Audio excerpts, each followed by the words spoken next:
ชรอันนี้ก็คือมักเพชรที่เขาปลูกในมื้อนาแหละ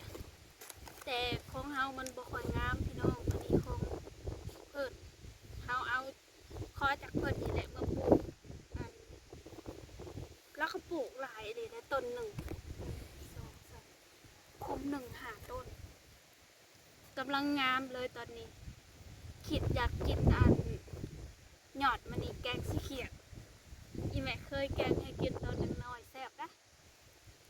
เขียดน้อยพี่น้องกาสิมาโฮดสวนมือนี่เนาะนี่แต่มักเพชรเบิดเลยเพชรดอกพี่น้องอยู่นี่จุดสวนจุดซุ้มรวมเนาะคือนำคำและเปิ่นกับพากันมาปลูกเพชรอยู่มองนี้พี่น้องเพราะว่ามันน้ำมันบกเนาะน้ำก็งามทั้งหลังเหลื่อมมากกะถ้าเป็นบางคนเปิ่นก็สิเห็ดหน้าแซงหน้าปังพี่น้องแต่เขาบ่ได้เห็ดกระปุกหมกเพชรคือจังสีเนาะกะยามนั่นก็คือสิงามตอนนี้กำลังจอดดอกช่วงใบน้ำซาวแมงปอยบานโกกแลนก็คือสูงอันนี้คือโบสูงก็ยังงงอยู่อันนี้ก็สิเป็นตักน้ำคำคนแหละมาโหดพี่น้องน้ำคำฟังสื่อคือชิแซ่บ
เบิ่งเถื่อกันสิหอด35พี่จัง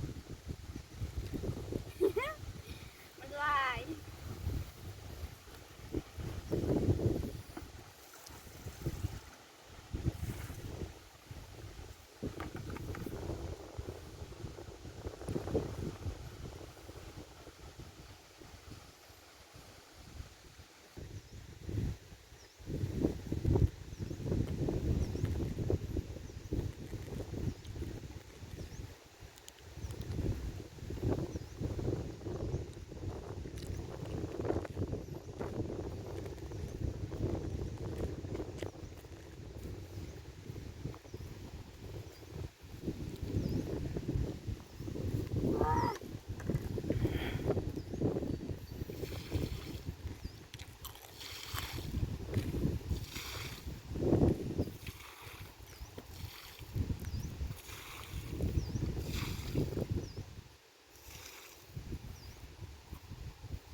ก็บ่ได้ดูดอกพี่น้องเลย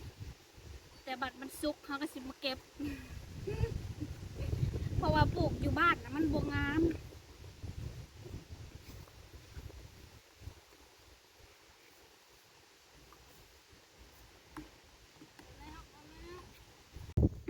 ตอนนี้หดแล้วพี่น้องปวดเบิดบ่า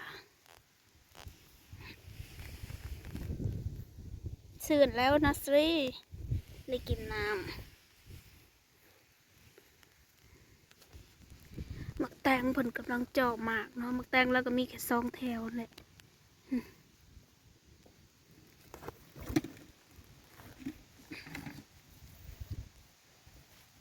เง น่วยนี้ตี้ใหญ่อลีพอหน่วยใหญ่เลย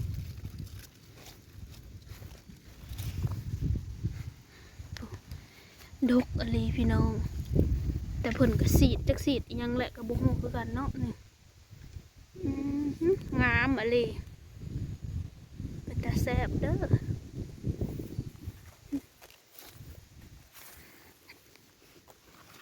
บ่ได้กินดอกเนาะเพิ่นหากะใส่ยังใส่ปุ๋ยบ่หรือใส่ยัง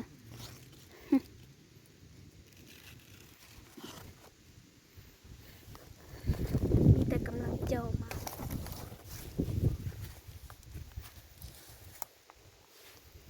ส่วนอันนี้จักส่วนผู้ใดผู้น้อง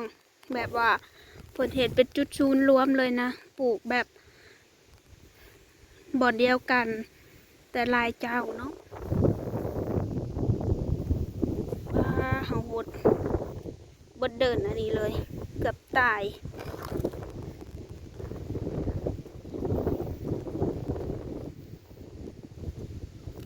มะเพชรนี่กากำลังดอกเลยพี่น้องจอดอกเลยเนาะว่าอะไรจะกินแกงใส่เขียดเด้คือสิแซ่บ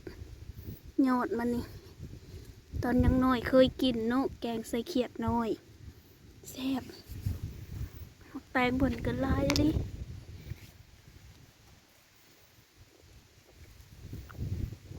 มักแตงซองอันนะซองแถว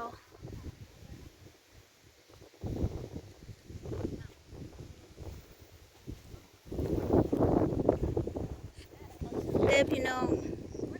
อันนี้ก็เป็นส่วนหนึ่งอีกเนาะแต่คนละเจ้าคนละเจ้าแต่เห็ดชวนติดกันเนาะ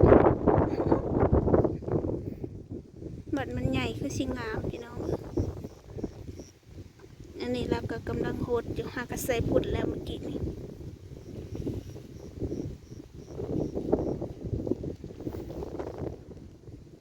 กำลังสิงาม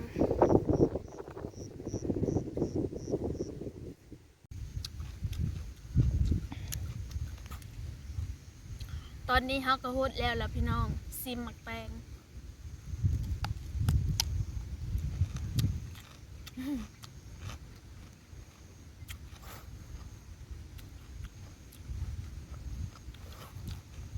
ก็ว่าชิบุกินแล้วเนาะแต่หิวข้าว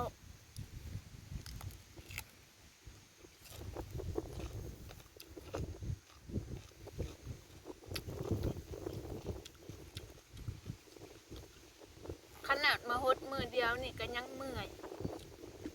พูดที่เพิ่นฮดแบบอะฮดจนมันสุกค่ะนะจักที่สำใดเนาะ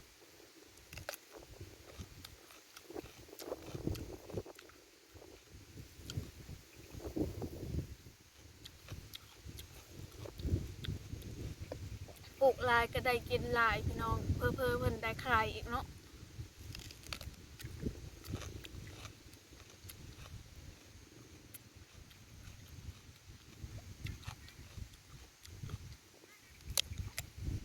หนาว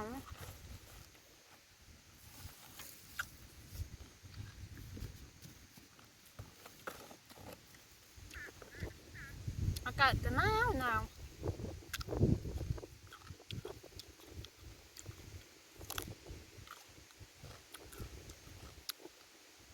เดี๋ยวจะพาไปเบิ่งน้ำคำด้วยพี่น้อง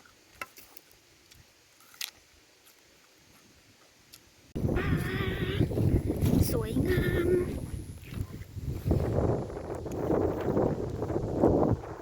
เป็นไหนาพี่น้องเป็นน้องถ้าฝนตกลงเป็นน้องก็คือสิคักซองไหบักใหญ่ติดสวน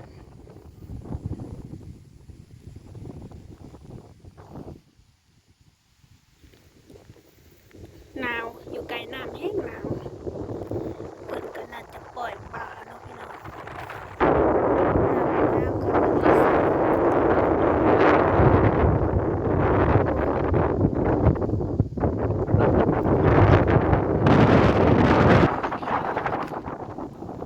ขับแห้งลง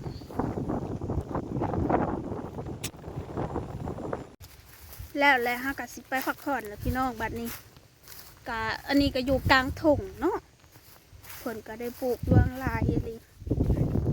บางปีเพิ่นก็ได้ขายพี่น้องหรือว่าแบบพี่น้องมาหนะก็ได้ปันได้แบ่งเนาะแบ่งกะให้กะลายเติมมาเลยเนาะแต่โหดนี่ตีเผื่อสิแล้วเป็น40ช่องพังอะนะเป็น40 50 55พุ่นแหละป้าลอยเบิดบ่านี่ลอยเบิดแขนแค่พี่น้องสำหรับคลิปนี้ก็ฝากกดไลค์กดแชร์กดติดตามและเป็นกำลังใจให้สลงบันหน้าเนี่ยเด้อพอกันคลิปใหม่เด้อพี่น้อง